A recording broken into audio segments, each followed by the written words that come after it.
Hello everyone. It's 9:46. I'm getting sloppy. I'm TK and this is Coach on the Rocks. Sorry for being 1 minute late. Hopefully you've tuned in and thank you for being one of my wonderful viewers. I'm hoping you do have a wonderful week and it's a wonderful morning for you. So what I wanted to talk about today is communities. So I believe that as human beings, we've evolved to be a part of a community or communities. Um, it's an interesting one because anthropological research shows it. And I remember working in an organization, a global one, and they wanted to be really politically correct. And they've applied the framework of teams of teams. And the name for a team of teams in this framework is a tribe. I mean, a very natural name. We humans lived in tribes, and it's just completely reasonable. Oh, I haven't pressed my button to disable all the chimes. Hopefully, you don't mind. And they thought it's not a great word. So they replaced it with fleets, like fleets of ships.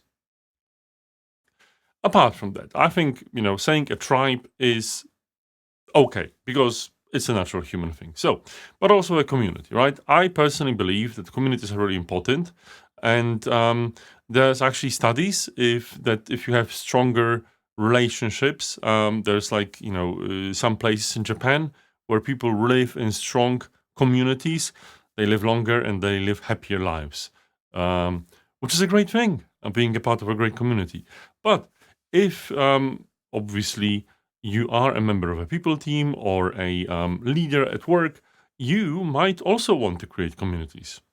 Communities of practice, other types of communities, clubs of various sorts. And the question is, how do you make it work? I personally believe it's actually quite important to build these communities. In fact, as some of you know, if you've been my viewer, I've been talking about it from time to time. I've been a member of Toastmasters International. They celebrate their 100 years. Amazing non-profit organizations to build leaders and public speakers. Check them out, toastmasters.org. And I've built quite a few communities, which in this case are clubs for volunteers inside, just the geographical areas. When I lived in Poland, back in Poland, when, in London, I've worked quite a lot. I've even been a coach and a leader for a large chunk, actually half of London and some vicinities. So I had a great time there serving these wonderful up and coming leaders and public speakers. But also, I've been working with communities at work. I've founded some, I've been a part of some.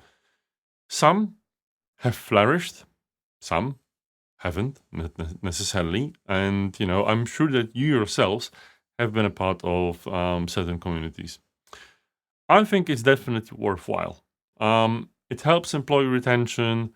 It helps you to do things. You can have BRDs, but also like informal communities. It just helps you identify with the group of people you're working with. Your organization helps you to embed yourself further. And hopefully, if you're doing it with good intentions, it's actually a very good thing to sponsor and do. I remember we had a shooting club. I mean, talking about guns is possibly not the most favorable topic with a certain crowd, but I think it was a great thing, and I think it gives you a great chance to bond with people at a spot like any other, right? Not a gun nut or whatever. But I know how to shoot. Well, it's hopefully I don't have to use this skill at any point in time, other than on a shooting range. But I digress. What I wanted to talk about too is if you want to build communities at work, do it. But you have to put some effort in. It's not just like, you just put it in and it will grow by itself. There's various things that you can do and you probably need to do to make sure it's properly started, and then it can continue with or without you, because you can't, if you're in a people team, constantly be putting energy in. I've been a part of communities myself where the initial leaders were like really putting a lot of energy in, and sometimes just, I don't know, constantly reanimating an unfortunately deceased community. And it's just a shame because, they tried their best, but it didn't work out. And sometimes you have to say that, hey, enough is enough. But if you don't plan, if you don't do it correctly, it might be a bit of a challenge. So instead of like spending the whole episode of talking about various techniques, there are some frameworks. If you're interested, let me know in the comments that this is something that you'd like to hear more about. But I recommend a wonderful person. So she is actually head of a community, one of these ones that I'm a part of, and I'm really proud because it's a wonderful community. It's one of the model ones. They're called L&D Shakers, and the lady is Anamaria Dorgo.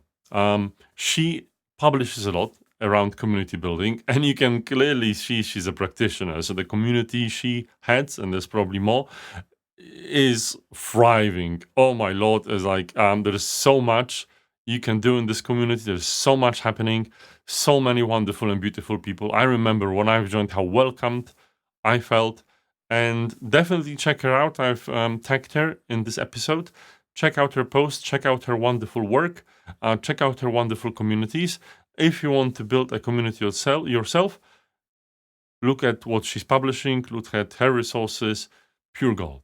And I do recommend that you follow up if you want to build a community. Plan it, read about it. There's some great frameworks, again, great experts, and it's definitely worth it. So many beautiful things can happen with communities. And as long as you put some effort in them, they can thrive. And yeah, I'm hoping that the community of my viewers is thriving. Some of you write me messages. Maybe I should start something bigger, the Coaches on the Rock community.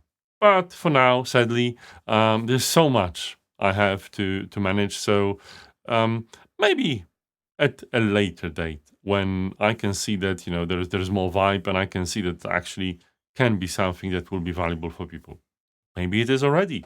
Give me a shout, drop a comment, write me a message. Who knows what we might all be up to quite soon. With that, all the best, and I will see you tomorrow for the next episode of Coach on the Rocks. Bye bye.